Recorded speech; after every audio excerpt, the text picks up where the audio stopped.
Que a graça e a paz de nosso Senhor e Salvador Jesus seja com todos os amados irmãos que nos acompanham por aqui em nosso canal PRPC Joás Luciano Almeida. Nós queremos lembrar os irmãos de fazer a sua inscrição aqui em nosso canal e também de clicar no sininho para receber as suas notificações. Queremos, nesse momento, ler com os irmãos as Sagradas Escrituras que se encontram em Romanos, capítulo 3, do versículo 27 ao versículo 31. Nos diz, Romanos 3, 27 a 31. Onde, pois, a jactância foi de todo excluída, porque lei das obras? Não, pelo contrário, pela lei da fé. Concluímos, pois, que o homem é justificado pela fé, independentemente das obras da lei. E é porventura Deus somente dos judeus? Não é também dos gentios? Sim, também dos gentios. Visto que Deus é um só, o qual justificará por fé o circunciso e mediante a fé o incircunciso. Anulamos, pois, a lei pela fé? Não, de maneira nenhuma. Antes, confirmamos a lei. Vamos à presença do Senhor em oração? Soberano Deus, eterno Pai que está nos céus, muito obrigado por esse dia que o Senhor fez e nos deu. Obrigado por tua graça, bondade e misericórdia para conosco. É o que nós humildemente rogamos a Ti, agradecidos em nome de Jesus. Amém. Meus queridos, nós estamos estudando o terceiro caderno de Verdades Essenciais da Fé Cristã, de R6 Pro, da editora Cultura Cristã. Nós estamos estudando hoje o tema antinomianismo. Antinomianismo. E há um antigo verso que serve bem para ilustrar o tema antinomianismo. O verso diz: livre da lei, que maravilhosa condição! Posso pecar quanto quiser e ainda alcançar a remissão. Veja que verso do inferno, porque promove a ideia de que estamos livres da lei e livres da lei sem necessitar obedecer a Deus, sem precisar cumprir seus mandamentos e ao mesmo tempo receber a remissão de pecados. Essa é uma ideia contrária, totalmente contrária à palavra de Deus e contrária, inclusive, ao que nós acabamos de ler aqui na carta de Paulo aos Romanos. O antinomianismo significa literalmente anti-lei, contra a lei. Ele nega ou diminui a importância da lei de Deus na vida do crente, na vida do cristão, do discípulo de Jesus. É o oposto da heresia gêmea, o legalismo, que a gente vai ver, se Deus quiser, na semana que vem. Os antinomianos, eles cultivam a aversão pela lei de várias maneiras. Alguns acreditam que não têm a obrigação de obedecer às leis morais de Deus, porque Jesus os libertou da lei e, portanto, não têm que obedecê-la. Insistem em que a graça não só nos liberta da maldição da lei de Deus, mas também nos liberta da obrigação de obedecê-la. A graça, pois, se torna uma licença para a desobediência.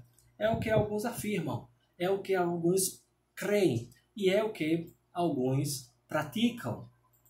Jogam a lei de Deus fora de suas vidas, vivem em desobediência à palavra de Deus, pecam contra a palavra de Deus e ao mesmo tempo esperam alcançar a remissão de seus pecados. O mais surpreendente é que as pessoas defendem este ponto de vista a despeito do ensino vigoroso do apóstolo Paulo contra o antinomianismo.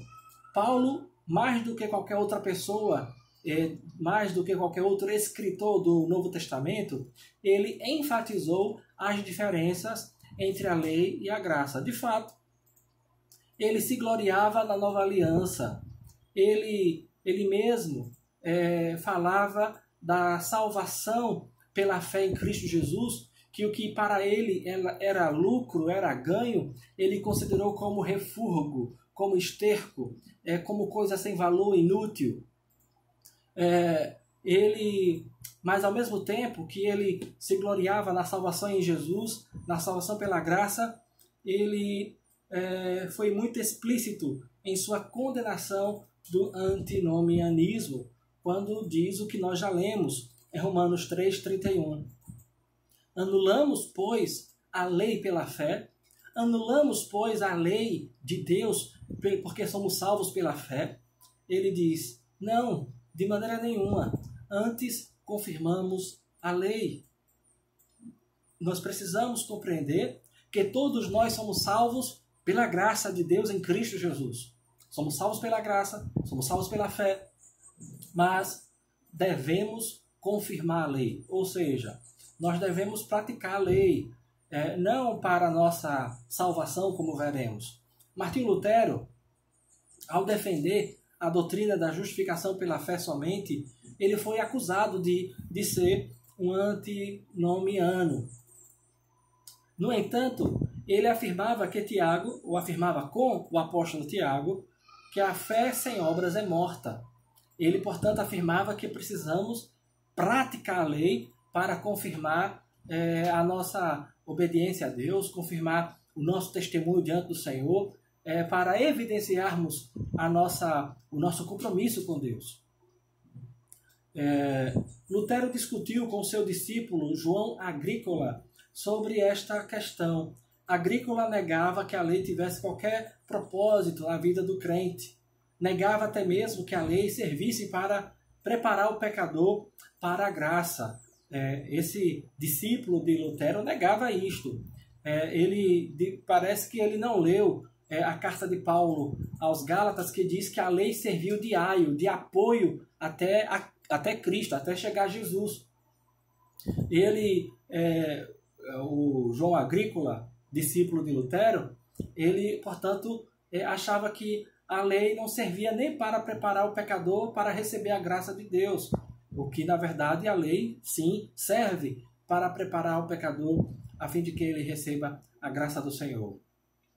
Lutero, então, respondeu a Agrícola com sua obra contra o antinomianismo, em 1539. Posteriormente, Agrícola se retratou das suas ideias antinomianas e, entretanto, esse problema continuou até mesmo em nossos dias. Teólogos luteranos posteriores afirmaram a visão de Lutero da lei, afirmaram, corroboraram, confirmaram a mesma visão que Lutero tinha sobre a lei de Deus. Na Fórmula da Concórdia, que é um tipo de confissão de fé luterana, em 1577, a última das declarações clássicas da fé luterana, de fé luteranas, eles relacionaram 3 utilidades da lei. Vejamos. Primeiro, a Fórmula da Concórdia, ela diz que a lei tem algumas utilidades. A primeira é revelar o pecado. Então, a primeira utilidade da lei é que ela revela o pecado. Ela diz, não terás outros deuses diante de mim. Então, ela está dizendo e revelando o pecado da idolatria, o pecado da incredulidade em Deus, o pecado da apostasia. A lei diz, não mentirás, não mentirás. Né? E, portanto, ela está revelando o pecado da mentira. Ela diz, não darás falso testemunho. Ela está revelando o pecado também da falsidade, do falso testemunho, da falta de amor ao próximo, e assim sucessivamente. Quando ela diz, não matarás, ela não só está falando e revelando o pecado do homicídio, do assassinato, mas também do ódio, do rancor, da amargura contra o próximo. O pecado tem essa primeira utilidade de revelar. Aliás, a lei tem essa primeira utilidade que é revelar o pecado. As Escrituras dizem também, não cobiçarás. E, portanto, ela revela a cobiça, a concupiscência no coração dos homens. A segunda utilidade da lei é estabelecer um nível geral de decência na sociedade como um todo. Então, essa é uma segunda utilidade da lei.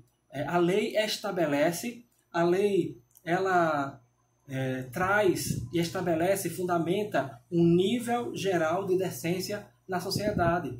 Quando a sociedade ela não se utiliza da lei de Deus, ela se torna uma sociedade promíscua, uma sociedade moralmente afetada, desestruturada, moralmente descomprometida de Deus e com os valores morais.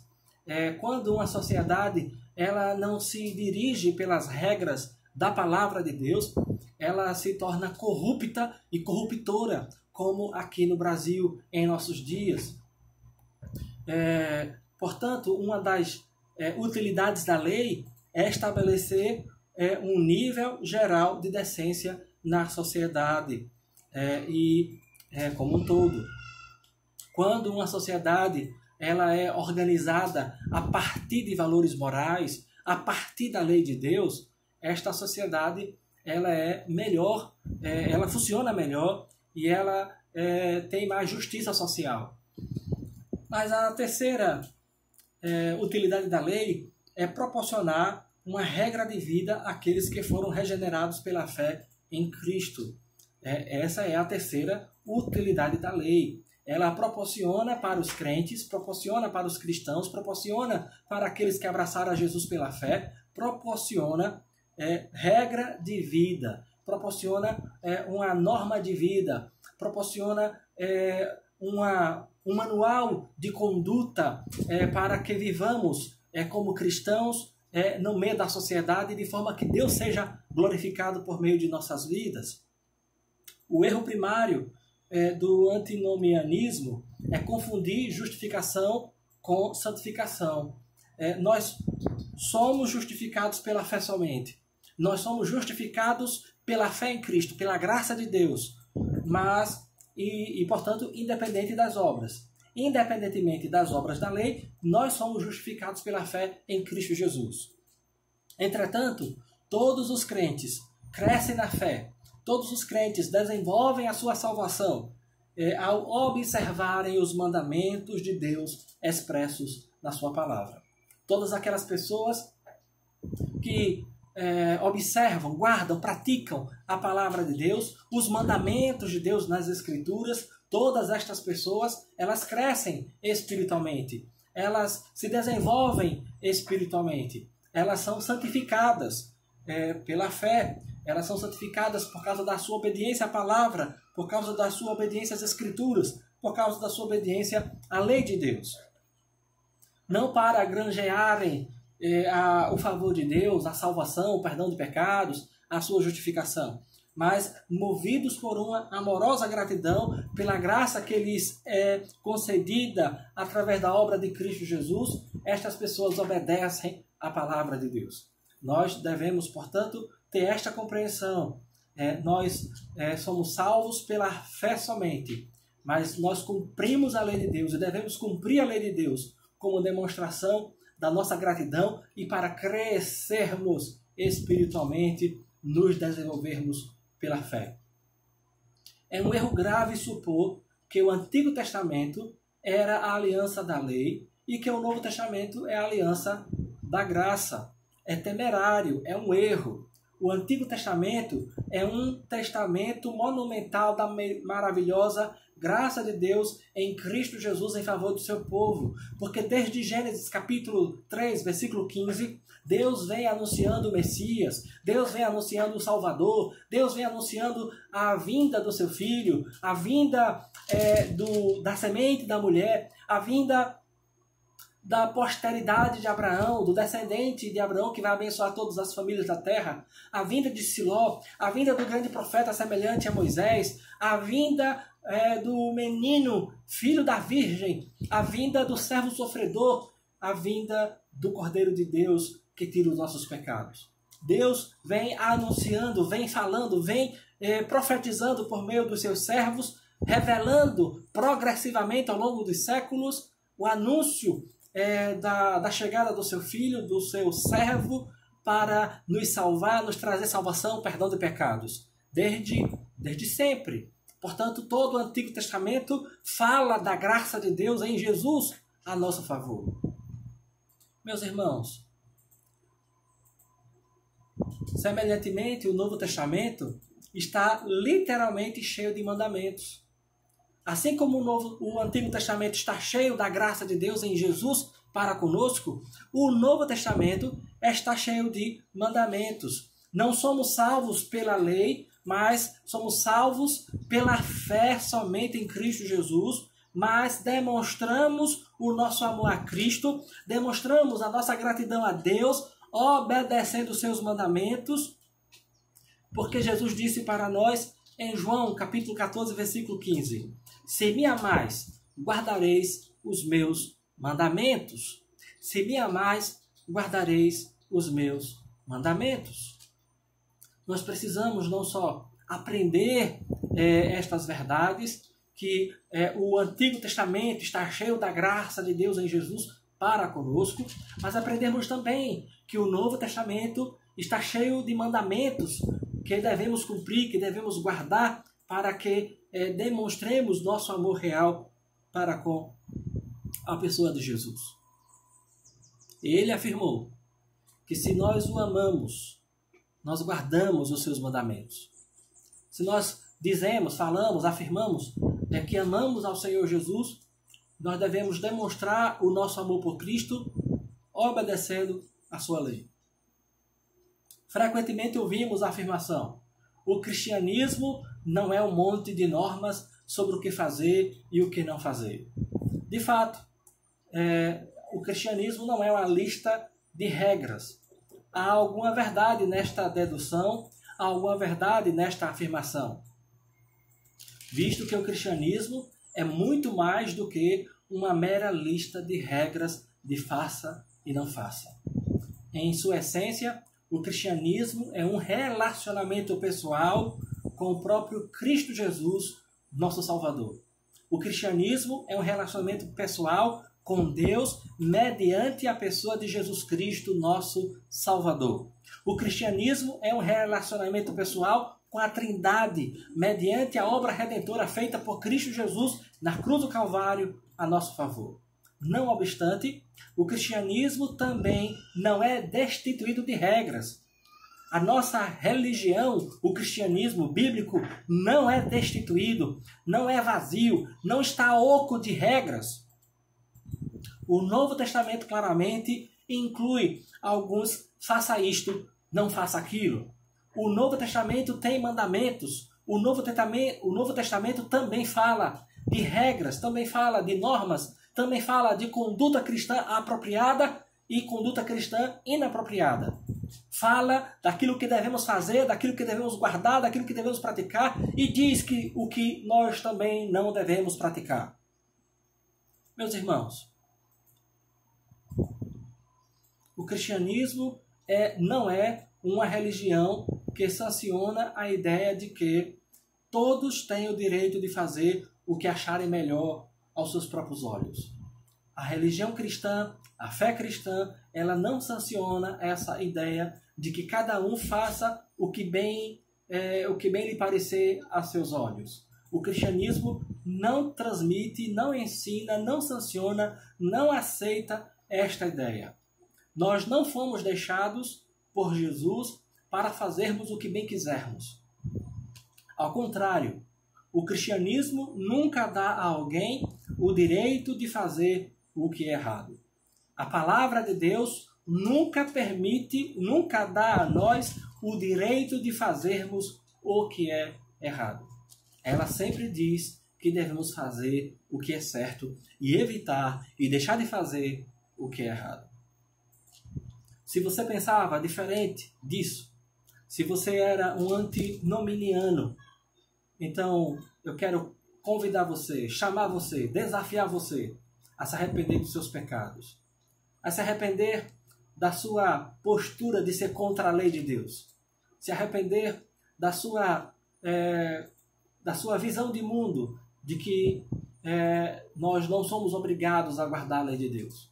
Quero convidar você, desafiar você a se arrepender do seu pecado de incredulidade quanto à palavra de Deus.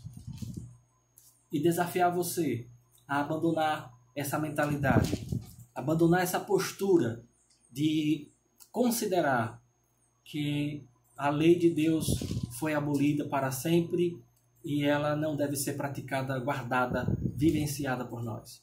Se arrependa desses pecados.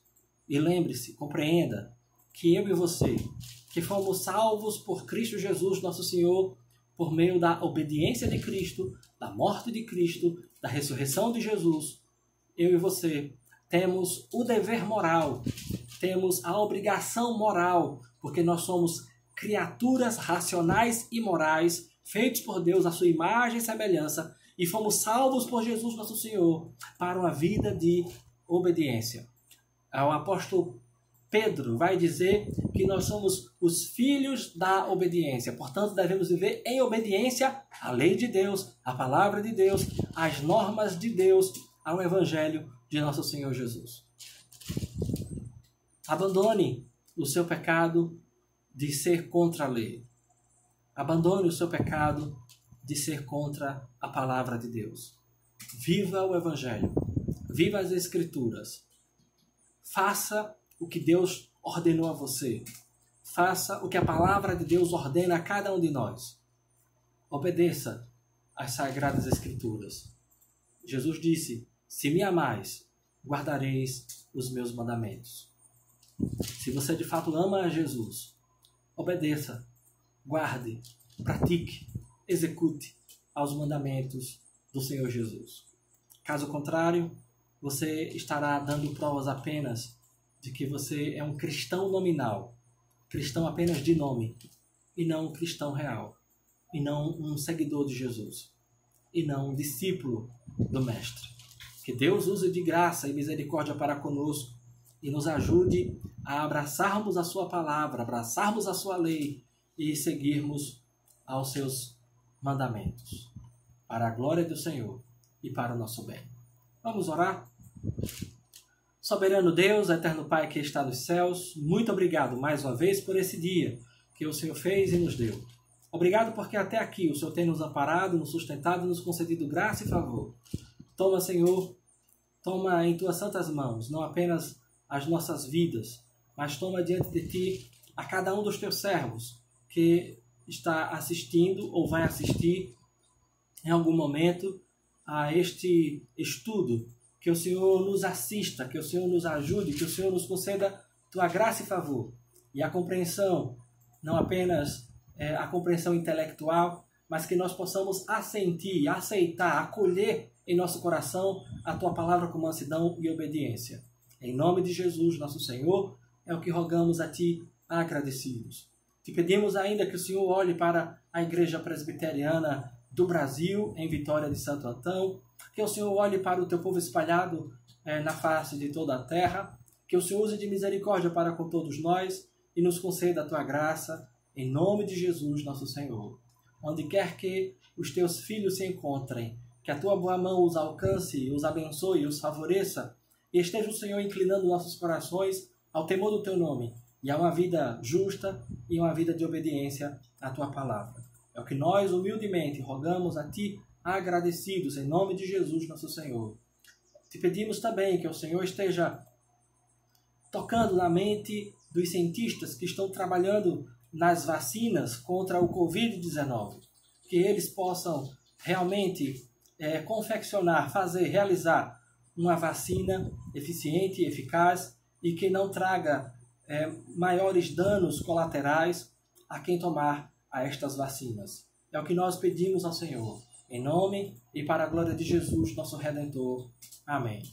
Que a graça de nosso Senhor e Salvador Jesus, e o amor de Deus, o nosso eterno Pai, e a comunhão, as consolações do Santo Espírito sejam sobre vós, sobre todo o povo de Deus, hoje e sempre. Amém. Meus queridos, que Deus nos abençoe, que Ele esteja nos concedendo graça, favor, e esteja Ele mesmo nos ajudando, nos assistindo em nossas necessidades, mas também que Ele esteja nos abençoando diante dessas dificuldades todas que estamos vivendo em nosso dia a dia. Que você possa buscar a graça de Deus, que você possa buscar ao Senhor, especialmente conhecer mais a Deus, não apenas na sua palavra, mas por meio de um relacionamento pessoal com Ele e de obediência às Sagradas Escrituras. Seja um crente obediente às Escrituras e não um cristão contrário à lei de Deus. Que Ele nos abençoe, em nome de Jesus, nosso Senhor.